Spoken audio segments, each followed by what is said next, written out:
जो मनुष्य किसी अच्छे काम में लगा हुआ होता है, आने वाले समय में उसका अंत कभी बुरा नहीं होता है। मनुष्य अपनी 3 प्रमुख कृतियों द्वारा नरक के द्वारा पर पहुंचता है। ये तीनों कृतियां काम, क्रोध और लोभ है। मनुष्य का समस्त निर्माण उसके विश्वास के फलस्वरूप होता है। जैसा वह सोचता है, उसी के अनुरूप वह बनता है। परिवर्तन इस संसार का नियम है। एक नजर में तुम असीम संपत्ति के मालिक बन सकते हो, दूसरी नजर में तुम दरिद्र बन सकते हो। एक इंसान के रूप में इस धरती पर तुम्हारे कुछ कर्तव्य हैं। अनिवार्य रूप से अपने कर्तव्य को निभाओ। किसी से सच्चा प्रेम होना शुद्धता और दिव्यता का प्रतीक है। जो कुछ भी हुआ है उसमें तेरा कोई योगदान नहीं है, इसलिए तुम्हारी सारी परेशानियां व्यर्थ है। हर चीज की शुरुआत मुझसे होती है और खत्म भी मुझ पर आकर ही होती है। तुम अपने जीवन को सार्थक बना सकते हो, लेकिन इसके लिए तुम्हें मेरी शरण में आना पड़ेगा। अगर तुम्हें मेरी बातें अटपटी लगती है, तो तुम्हें अपने नजरिए को बदलने की जरूरत है। अभी तुम चीजों को उस तरह से नहीं देखते हो जिस तरह मैं देखता हूँ। अगर एक बार तुमने मुझ पर विश्वास कर लिया तो तुम्हें जीवन में कभी निराश होना नहीं पड़ेगा। एक बार जो मुझ पर विश्वास करता है, उसको मैं कभी छोड़ता नहीं हूँ। जो मेरे भक्तों के साथ धोखा करता है, उसके लिए मैं सबसे बड़ा शत्रु हूँ। अगर किसी ने मेरे भक्त को एक बार भी धोखा दिया तो जन्मों जन्मों तक मैं उसका उद्धार नहीं करता हूँ। इस देवत्व का सर्वोच्च मैं हूँ, सब कुछ मुझ पर निर्भर है। अगर तुमने मेरे बारे में जान लिया तो तुम्हारा कल्याण निश्चित है। भगवान श्री कृष्ण के चरण कमल इतने पवित्र है कि जो कोई उनकी शरण लेता है तुरंत शुद्ध हो जाता है। इस दुनिया में तुम प्रेम सभी से करो, लेकिन पूर्ण रूप से विश्वास किसी पर मत करो। अगर तुमको भरोसा करना है तो केवल कृष्ण पर करो।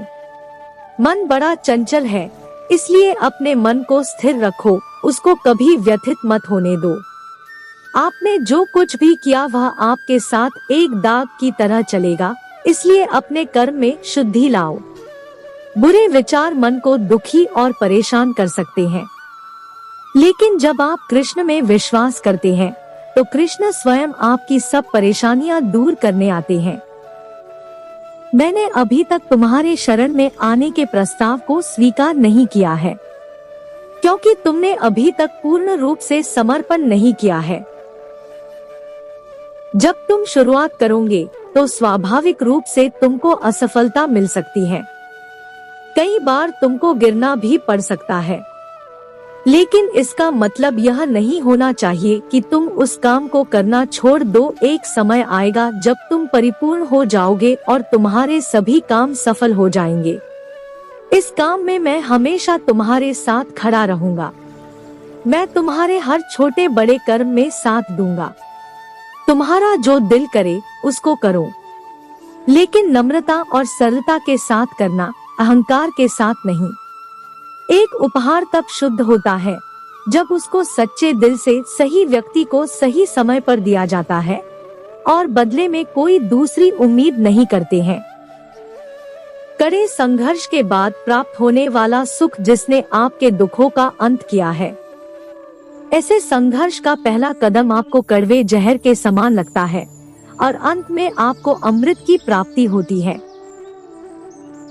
इस तरह का सुख केवल मन की शांति से प्राप्त हो सकता है।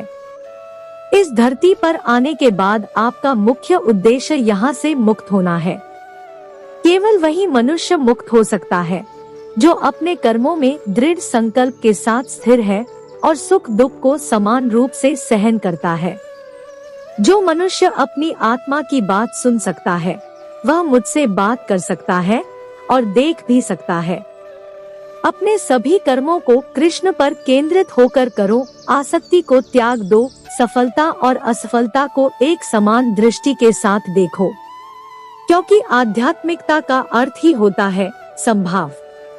वह मनुष्य जिसने घृणा को त्याग दिया, जो सभी प्राणियों के साथ समान व्यवहार करता है जो सुख दुख और दर्द पीड़ा से अप्रभावित है, जिसके अंदर करुणा भरी हुई है और मन शांत है, उसने सही मायने में मुझे प्राप्त कर लिया है। यही वह मनुष्य है जिसको मैं सबसे अधिक पसंद करता हूँ। इस विशाल संसार में तुमको केवल कर्म करने की छूट है। इसके अतिरिक्त फल की इच्छा और स्वार्थ सब निरर्थक है। ये सोचकर कभी किसी काम की शुरुआत मत करो कि इसका तुमको कोई फल मिलेगा। बिना किसी लालसा के कर्म करो। जो आदमी मुझे हर चीज में देखता है और मेरे होने के एहसास को अनुभव करता है, वह मेरा सच्चा भक्त है। ऐसे भक्तों से मुझे प्रेम है।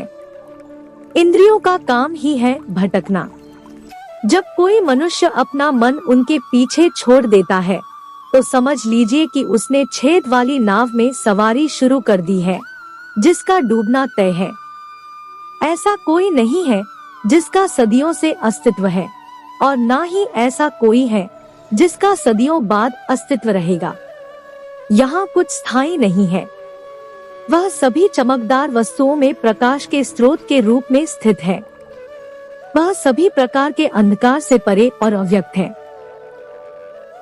वह ज्ञान का विषय है और वही ज्ञान का लक्ष्य है।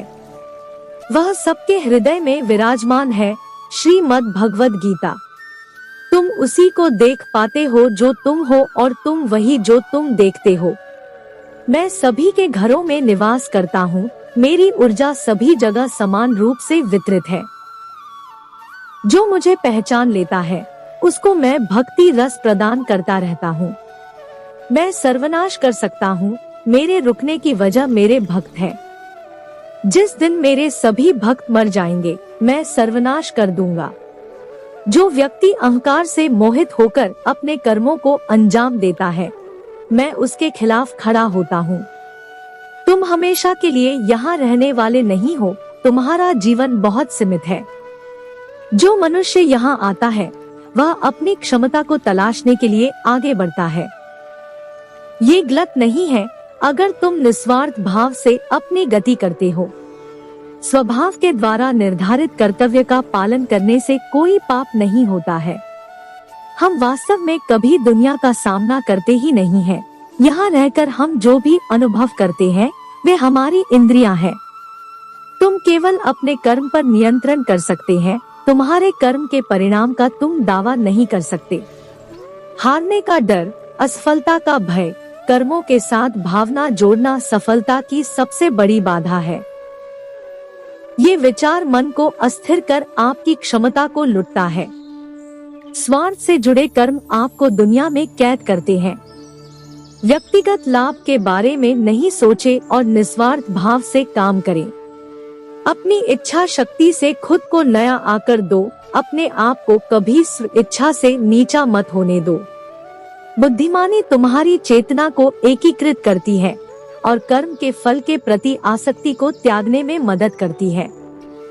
दूसरों के सुख दुख पर कोई यदि इस प्रकार प्रतिक्रिया देता है जैसे वे उसके अपने हैं, तो उस व्यक्ति को सच्चा आध्यात्मिक मान सकते हैं। मैं हर समय से यहाँ पर था। ऐसा कोई समय नहीं है जब मैं यहाँ नहीं था। मैं समस्त भूत में भी विद्यमान था और समस्त भविष्य में मेरा विद्यमान रहेगा। दुनिया का सबसे बड़ा पापी अगर समर्पण के साथ मेरी सच्ची उपासना करे तो मैं उसको भी शुद्ध कर देता हूँ। वे लोग जो केवल कर्म के फल की इच्छा से प्रेरित होते हैं, वे अक्सर दुखी रहते हैं। जब किसी की चेतना एक हो जाती है तो उसकी सारी व्यर्थ चिंताएं पीछे छूट जाती है। फिर उसको किसी वजह की चिंता नहीं होती है। चाहे चीजें अच्छी हो या बुरी, वह सदा एक सा रहता है। जो लोग अपनी आत्मा से भली भांति परिचित है, वे इंद्रियों पर पूरी तरह से नियंत्रण रखते हैं। अपने भूत की घटनाओं पर चिंतित होना व्यर्थ है। तुम ना तो अपने भूत को बदल सकते हो, ना अपने भविष्य की कल्पना कर सकते हो। तुम केवल चिंतित हो सकते हो, जो पूरी तरह से अर्थहीन है। मन को शिक्षित कर मनुष्य अपने सोचने के तरीके बदल सकता है और कोई भी कदम उठाना सीख सकता है। यह योग का केंद्रित सिद्धांत है। संसार में जीवित रहने के लिए कर्म करते रहना चाहिए।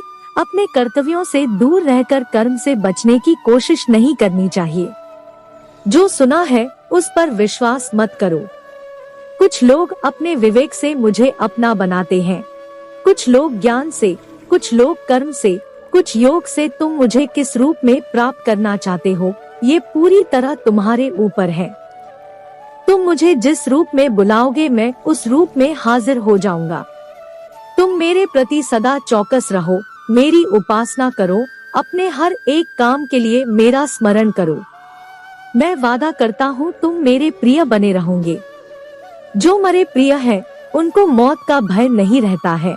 मौत उनके लिए मात्र पुराने वस्त्र उतारने के बराबर है। इस दुनिया का आकर प्रत्येक मनुष्य के लिए अलग अलग है। मनुष्य अपने सोच और कर्म से इस दुनिया का आकर निर्धारित करता है। अपरिपक्व लोग सोचते कि ज्ञान और कर्म अलग अलग है, लेकिन बुद्धिमान उन्हें एक ही मानते हैं। मनुष्य अपने कर्म ज्ञान के अनुसार ही करता है। मृत्यु के समय आत्मा केवल देह को त्यागती है, अपना अस्तित्व नहीं। इसलिए मृत्यु को लेकर कोई भय पैदा मत करो। गीता का सार यह है कि प्रत्येक प्राणी में विराजित ईश्वर को देखो और उसके अनुसार अपने कर्म करो। गीता कोई आज्ञा की पुस्तक नहीं है, बल्कि विकल्पों की पुस्तक है। जब मनुष्य सांसारिक विषयों के बारे में सोचता है तो आसक्ति आ जाती है।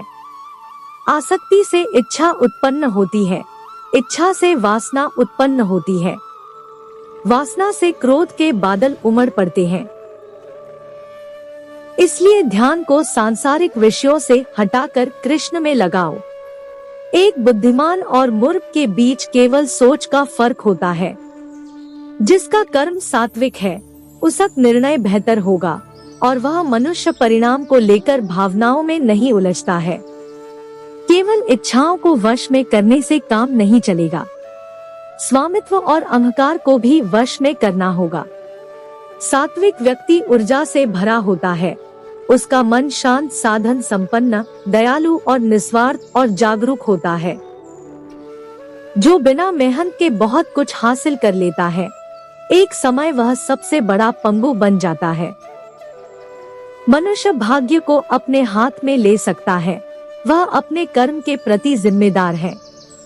अगर किसी तरह वह अपने कर्मों का नियंत्रण करना सीख जाए तो भाग्य उसके नियंत्रण में आ सकता है। कृष्ण की छवि अनिवार्य रूप से सभी मानव जाति में पाई जाती है। कृष्ण सभी के पास संपूर्ण रूप से स्थित है, क्योंकि कृष्ण की छवि ही पूरे मानव जगत का स्रोत है। सुख तीन प्रकार एक होते हैं: निरंतर प्रयास से मिलने वाला सुख, इंद्रियों से मिलने वाला सुख, तामसिक सुख। गीता स्वयं के भीतर का युद्ध है, जहां आत्मनिपुणता के लिए संघर्ष किया जाता है। मृत्यु के समय जो मन में रहता है उसी से मृत्यु का स्थान तय होता है। जो मृत्यु के समय कृष्ण का स्मरण करते हैं वे निश्चित ही कृष्ण के पास जाते हैं। इस पर कोई संदेह नहीं करे। मेरा अंश सभी में समान रूप से विद्यमान है, इसलिए सभी एक ही है। मनुष्य को निडर, शुद्ध और आध्यात्मिक बनना चाहिए। जीवन का आनंद लो, उदार दिल से बातें करो, किसी पर क्रोध मत करो, किसी का अहित मत सोचो, सभी के सद्भाव के साथ पेश आओ। कर्म का नियम कहता है कि प्रत्येक घटना का एक कारण और प्रभाव होता है। समान रूप से किए गए कार्य के परिणाम अलग अलग हो सकते हैं। यह केवल इस बात पर निर्भर करता है कि वह कर्म करता किस प्रकार है। जब मन लगता दौड़ता रहता है और इंद्रियां भटकती रहती है, तो ज्ञान हवा की तरह दूर भाग जाता है और एक जहाज की तरह उड़ जाता है। इंद्रियां शरीर से ऊंची है, मन इंद्रियों से ऊंचा है, बुद्धि मन से भी ऊपर है और बुद्धि के ऊपर आत्मा है, जो कि सर्वोच्च है। जो मनुष्य आत्मा को जान लेता है वह सब कुछ जान लेता है। जिस प्रकार आग एक लकड़ी को जलाकर राख कर देती है, उसी प्रकार आत्मज्ञान आपके अंदर चलने वाले सभी द्वैत कार्यों को भस्म कर आपको आंतरिक शांति प्रदान करता है। जो मनुष्य शुद्ध हृदय से भक्ति अर्पित करता है, मैं उसको खुशी खुशी स्वीकार कर लेता हूँ। जो व्यक्ति नफरत के बदले प्यार लौटाता है, वह सबसे बड़ा बहादुर और साहसी है। एक ही समय में मन में दो विचारों को लेकर चलने वालों के लिए कोई सुख का मार्ग नहीं है। जो सदा संदेह करता है, उसका इस संसार में होना सार्थक नहीं है। थोड़ा थोड़ा करके धैर्य और बार बार प्रयास से आप अपने मन को नियंत्रित कर सकते हैं। डर वास्तविक नहीं है, क्योंकि डर की कोई वजह नहीं होती है। जिसको तुमने वजह मान लिया, वह निरर्थक है। मनुष्य स्वयं अपना मित्र है और शत्रु भी स्वयं ही है। प्रयास कभी बेकार नहीं जाता है, न कभी असफलता होती है। एक छोटा कदम भी इंसान को आध्यात्मिकता के मार्ग पर आगे बढ़ाता है। कृष्ण ज्ञान है, केवल वही ज्ञान की वस्तु है और वही ज्ञान का लक्ष्य है। शांत मन से मौन होकर कुछ क्षणों के लिए आपको कृष्ण की आंखों में देखना होगा। जब एक बार कृष्ण की आंखें आपको अंदर खींचन लेगी तो आप बाहर नहीं आ सकते हैं। एक बार में कृष्ण के सामने आत्मसमर्पण संभव नहीं है। आपको हमेशा थोड़ी और अधिक सेवा करनी होगी। इस तरह से आप धीरे धीरे उनके चरण कमलों में समर्पित हो जाएंगे। जब तक कोई कृष्ण की भक्ति में नहीं लगता है, उसको असली खुशी प्राप्त नहीं हो सकती है। जब जब तुमको लगे कि दुनिया ने तुमको ठुकराया है, तुम मेरी शरण में चले आना। मैं हमेशा भक्तों के इंतजार में रहता हूँ। जो मनुष्य मुझे अजन्मा, अनादि और समस्त लोकों के परमेश्वर के रूप में जानता है, वह मनुष्यों के बीच रहकर भी सब पापों से मुक्त हो जाता है। भगवान श्री कृष्ण प्रेम के परम अवतार है, जो सर्वश्रेष्ठ है। मैं तुम्हारे 100 अपशब्द सुनने के लिए तैयार हूँ, लेकिन अगर तुमने मेरे मासूम भक्तों के साथ खिलवाड़ किया तो तुमको कभी माफ नहीं करूँगा। आप केवल कृष्ण पर भरोसा कर लो। अंत में कृष्ण निश्चित रूप से सब कुछ हल कर देंगे, इस तरह जैसे आपने कल्पना भी नहीं की होगी। बिना किसी वजह कृष्ण के बारे में सोचो, आपका हृदय स्वाभाविक रूप से शांत हो जाएगा। कृष्ण की सेवा करने के अलावा आपको ब्रह्मांड में सभी खुशी और प्यार देना चाहिए। अपनी माँ की सेवा कीजिए। माँ परमेश्वर के प्रेम की प्रतिमूर्ति है। तुम सब कुछ त्याग कर मेरे सामने समर्पण कर दो, मैं तुम्हें सभी पापों से मुक्त कर दूंगा। जो मनुष्य इस दुनिया में क्रोध और इच्छाओं का सामना करने के लिए सक्षम रहता है, वह अपना शरीर त्यागने से पहले योगी है। वही सच्चा सुखी इंसान है। तुम केवल मुझे जान लो, तुम्हें कई जन्मों का सच्चा ज्ञान प्राप्त हो जाएगा। मैं हमेशा तुम्हारी सहायता के लिए खड़ा रहता हूँ, लेकिन जब तक तुम मुझको पुकारोगे नहीं, मैं तुम्हारी सहायता नहीं करूँगा। जो निरंतर योगाभ्यास करता है, जिसका मन किसी और चीज के बारे में नहीं सोचता, निरंतर मेरा ध्यान करता है, वह परम दिव्य पुरुष को प्राप्त करता है। निस्वार्थ प्रेम से मेरी सेवा करने से पुरुष या स्त्री गुणों से परे हो जाते हैं। ऐसा व्यक्ति ब्रह्मा को जानने के योग्य है। न यजमान और न ही महर्षि मेरी उत्पत्ति का कारण जानते हैं। उनका निर्माण भी मुझसे ही संभव है। मेरी शरण में बैठे योगी को चाहिए कि मन को एकाग्र कर समस्त विचारों और क्रियाओं को नियंत्रित कर मन को शुद्ध करने का प्रयास करें। मन के भ्रमित होने पर तर्क नष्ट हो जाता है। जब तर्क नष्ट हो जाता है तो मनुष्य नीचे गिर जाता है। यह सच है कि मैं एक ही समय में हर प्राणी में मौजूद हूँ। जिसमें किसी प्रकार की आसक्ति नहीं है, वह निश्चित ही दूसरों से प्रेम कर सकता है, क्योंकि उसका प्रेम शुद्ध और दिव्य है। शांति से सभी दुखों का नाश हो जाता है। ऐसे शांत चित्त व्यक्ति की बुद्धि पूर्ण स्थिर हो जाती है। बिना विचार किए अज्ञानी लोग अपने लाभ के लिए काम करते हैं। बुद्धिमान लोग पृथ्वी के कल्याण के लिए काम करते हैं। जिस प्रकार धूल एक दर्पण को ढक लेती है, उसी प्रकार क्रोध बुद्धि को अस्पष्ट कर देती है।